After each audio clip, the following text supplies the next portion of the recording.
Salut à tous les amis, on se retrouve aujourd'hui, on est le jeudi 29 juillet 2021 et on est à 29 jours de l'UTMB, c'est parti.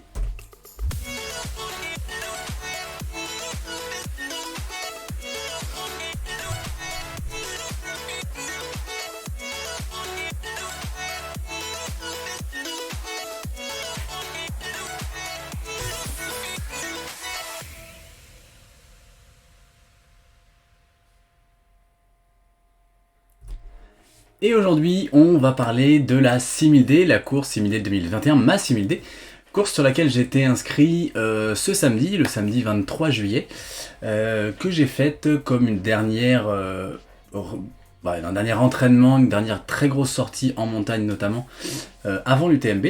Donc c'était 67 km, 3500 mètres de dénivelé positif. Donc pour ceux qui ne connaissent pas la course, c'est à la Plagne. C'est assez simple, c'est 33 km de montée, 33 de descente. Voilà, aujourd'hui je vais vous parler un petit peu de comment j'ai vécu tout ça, même s'il y aura une vidéo complète, je l'ai déjà dit hier, sur cette 6000D, une vidéo de l'intérieur pendant la course que j'ai filmée. Donc voilà, pour parler très simplement, j'ai pris cette course vraiment comme un entraînement.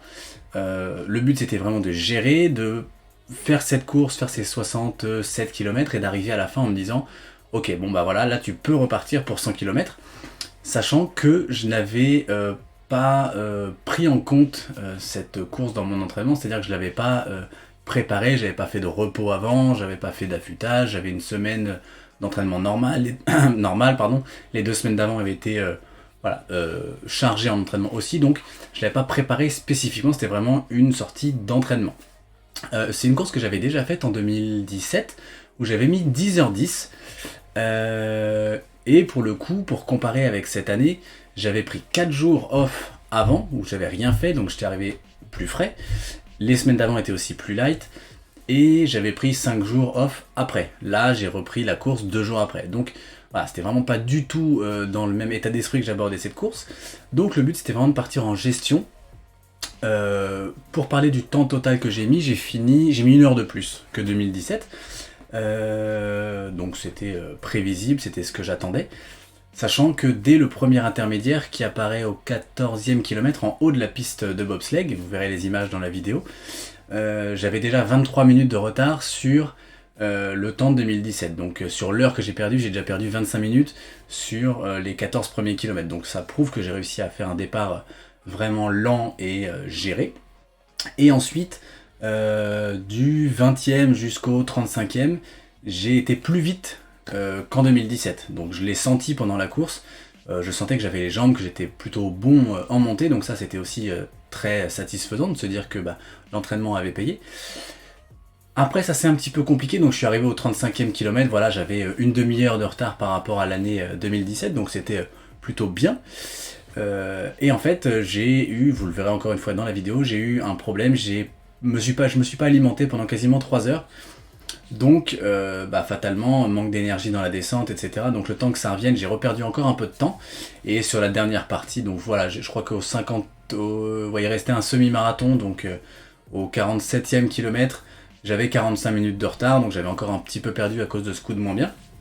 Et puis après sur la fin, j'étais vraiment en gestion sur les 20 derniers kilomètres, en descente, pour pas me blesser, pour faire ça vraiment tranquillement. Et j'ai encore perdu un petit peu, et finalement je finis avec 1 heure de retard, donc très satisfait parce que le but c'était vraiment pas d'aller vite, c'était de pouvoir gérer la course.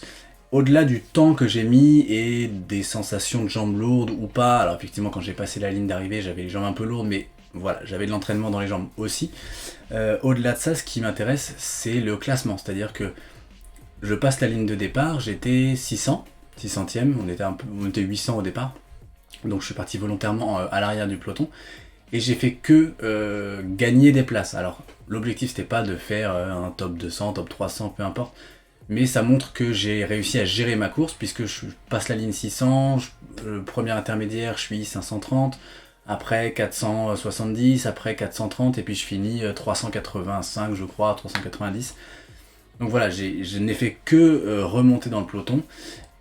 Chose que je n'avais jamais su faire avant, j'avais plutôt tendance à partir fort ou normalement et à craquer un peu ou alors à être un petit peu en deçà sur la fin de course. Donc voilà pour la 6000D, vraiment que des points positifs à un petit peu plus d'1 mois à l'époque de cette UTMB 2021. Quoi dire de plus? Pas grand chose, vous verrez tout dans la vidéo, le montage est en cours, je sais pas trop quand ça va sortir, normalement avant ce week-end. Et voilà, donc je vous dis à demain pour le J-28. Demain je vous parlerai de ma semaine d'entraînement qui est ma dernière grosse semaine d'entraînement qui est un petit peu particulière. Grosse semaine d'entraînement, mais qui me prend pas trop de temps, donc je vous expliquerai un petit peu comment je me suis organisé pour faire tout ça.